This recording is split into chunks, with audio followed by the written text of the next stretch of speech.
the people who live in Gaza have not just experienced a bombardment since the 7th of October. They have been bombed in 2014. They've been bombed in 2017, 2021, 2022. They've been living under a siege for the past 16 years. And what we mean by a siege is that Israel controls the airspace, the water, the land. They control what goes in and what comes out. Protecting civilians can never mean using them as human shields. You cannot leave that strip. That strip is the size of the civilians does not mean ordering more than 1 million people to evacuate themselves 2.3 million where there is no shelter, live there. And in order for one person to leave that and then area continue the size to of bomb Glasgow, they have to ask permission. أنا أكون مهندسة. ليش؟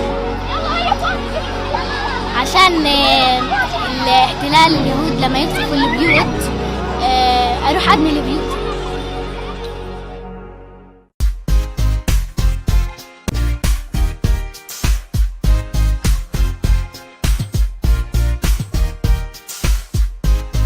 Welcome back, everyone, to the Everything Gay Bagel. Tonight we are tackling a more serious topic that has been in the media quite a lot lately. We're going to be talking about Hamas, Palestine, and Israel. We know that this is a very sensitive and serious topic, and we are going to take a change from our usual banter to address the nature of these recent atrocities. My Topaz, your host, with Ryan, Bu and Cudjoe, we're going to go through and review some of the news footage, our personal feelings, and we request that you share yours as well. Please like, comment, subscribe. In regards to the conflict, I've seen several news outlets report more towards the Israeli side or in favor of the Israeli side. And fewer are reporting in a way that favors Hamas. And when it comes to that, I personally feel like it should be unbiased coverage of this situation. And a lot of Israeli people have said, if you give it an unbiased nature, Hamas wins. If you tell their story, Hamas wins. And that seems kind of, that's a strange stance to take if you're right, I feel like. Typically, if you're right, you will let the other party speak, say their piece, and not contest the display of their reality. I've also came across a video of some very young, there is a Jewish Palestinian population in Israel, and they were putting the IDF soldiers out of their town. They had on the full Jewish garb, the little curly hairs, the hats, and they had Palestinian flags, and they were pushing them in their faces and telling them, get out, get out. And I just find that not being as promoted as some of the other things, I find it weird what you can and can't see. So I've gotten deep into Twitter trying to look into this and figure out what's going on, and especially how it affects the world. Recently, the Detroit synagogue president was killed in front of her home around the corner from where I live in downtown Detroit. That's true. A young Palestinian boy was stabbed to death, or In Chicago. was unalived by a man in Chicago. A young Palestinian boy was unalived by a older white gentleman in Chicago, and it's believed to be over that person's religion or ethnicity, and that's tragedy. The fact that this is bigger than Gaza.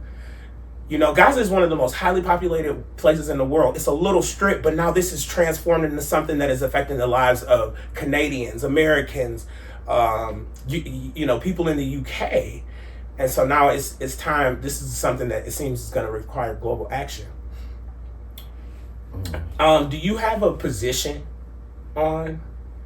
Absolutely. I'm free Palestine all day. Okay. But this goes into multiple layers of everything that's going on right now. One about essentially news sources and how one gets their news.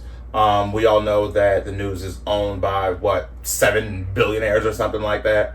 So if you think about the news that one receives, it's automatically going to go with the algorithm of what someone watches already. So your news is already askew as soon as you get it. Secondly, the people that are creating, so the producers, the editors, the writers that are making this news and giving you this information is still coming from a side. Even though I can tell you about history, I can tell you about history in my favor. You know what I'm saying? Right. So I'm not saying anything incorrect. Well, I guess that would be in quotation marks, but it's like I'm giving you history of what it was, even though I might just miss out. Oh yeah, we're not going to talk about that random genocide. You know what I'm saying? Yeah. 1908. But as far as I'm free Palestine all day because I will always stand on the side of the oppressed person. So doing my history, knowing that the Nakba, which is I believe Arabic for catastrophe, I might be wrong, but that happened in 1908.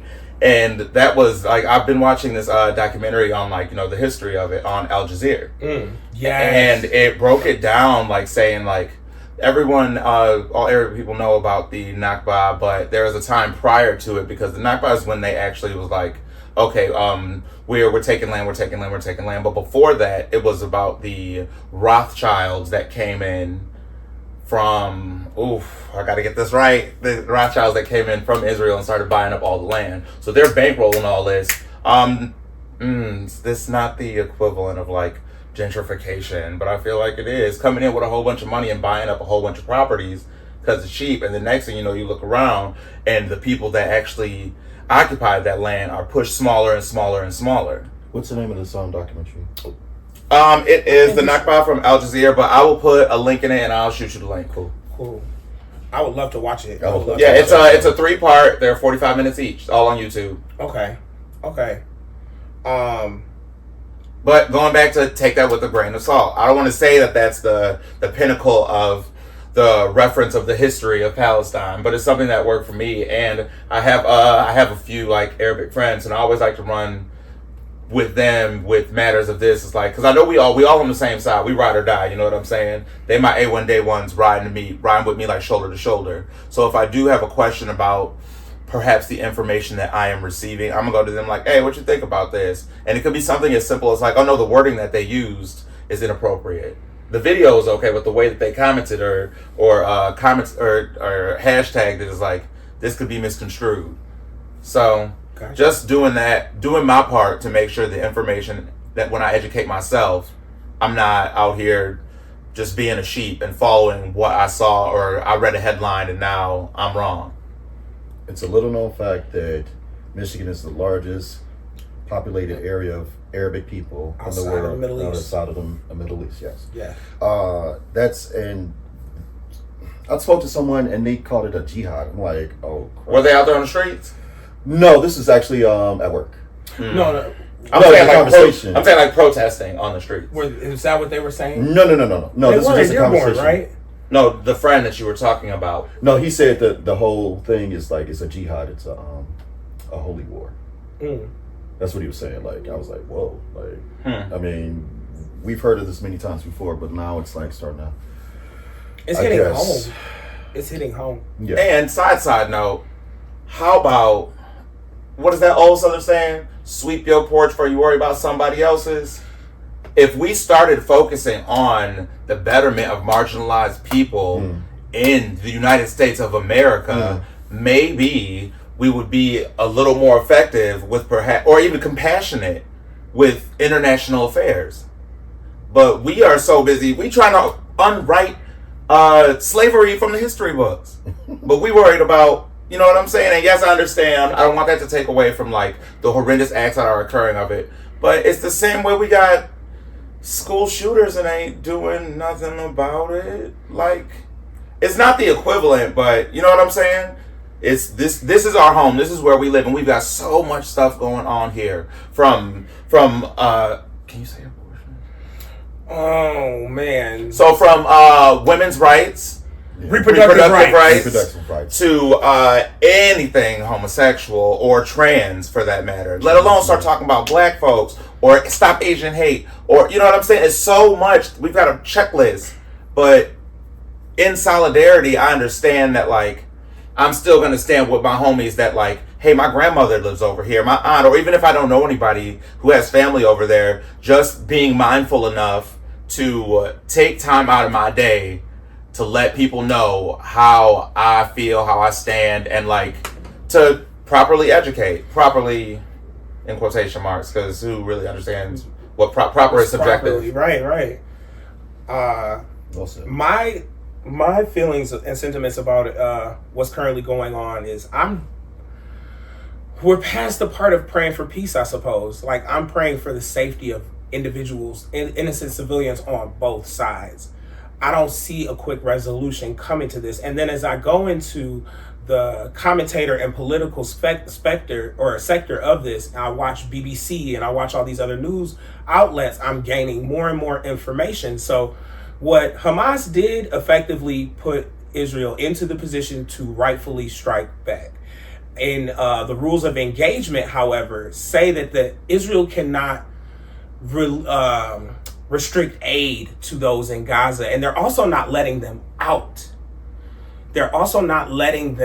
So where are they supposed to go? That's my main concern, that the civilians in Gaza get the medical, food, and assistance that they need. Gaza's been getting 7% of what it needs daily now since this started. So it's a big struggle over there for medication and food, water, clean water. This is so important to human life, things that we take advantage of so much in the United States. The fact that I can just go hop in my shower as many times as I want, or I can go pull out my Brita filter, or my bottled water. Some people have Kangen, whatever. We don't know that life and don't want to, but are we really comfortable knowing that some other people are in this situation? I just pray that it stops. I hope that those civilians get out of Gaza safely. Are you going to pretend that you didn't know that this was already happening elsewhere in the world, like third world countries exist? No, I definitely knew, but in humanitarian crisis, not saying right? Palestine the third world. So you know what I'm saying? I gotta. Yeah, but like the UN declared this. The UN said that Gaza was already a humanitarian crisis. That's why they've already been receiving aid. But now they're calling it a humanitarian catastrophe. It's a disaster at this. And it's so hard because Israel is blocking aid from getting in because they don't want Hamas to get it, but they're hurting the civilians there by doing that. And so there's questions of the rules of engagement and if Israel is participating in the way in which it should and according to the Hague and the Geneva Convention. That's to be seen. I can't speak on that, but I really am hoping that these people find a way out in a safe way. All I know is something's got to change, something's got to happen. The fact that you can't even have a hospital to heal people after y'all messed them up is like, are you kidding me? That's how you know it is full, total, in my mind, warfare. Yes, I understand all the photo images that they're pumping into the media of all the murdered people in general. But more importantly, I recently just saw something that said, like, what was it? Israel put $72 billion in marketing and advertising so they can get their side of the story out. Yes, I saw that. Can I say something about that too? And I heard the opposite, that Hamas wasn't the one who actually bombed them. It was Israel who bombed their own church. What? That's I'll try and find the clip. But yeah, that's wild. I feel like this topic isn't going to go away. It's not. Anytime It soon. could be a part. You know what I'm saying? Part 1, part 2, because there's new things popping up every day. And as we learn things, we can include things. Exactly. Or as we personally learn things ourselves. Personally learn you know things, what I'm saying? we can include them into the conversation. And this is going to be something that's ongoing. We're going to see more and more atrocities occur around the world in regards to this. I got my own part on it. Peace in the Middle East. That's all I got to say. Bam. I'm done. Well, I guess my part is going to be resist. And my part is a piece of prayer. Please be safe. I'm sad. I'm saddened. I am on both sides. I don't want to see little kids die. No, it's the prayer. I don't want to see little kids die. Prayer always be unalive. I don't want to see little kids unalive. Mm-hmm. We put a lot on that bagel. That's not a everything, lot on that bagel. But I think that we should still. Oh Come my on, God, guys! Yeah.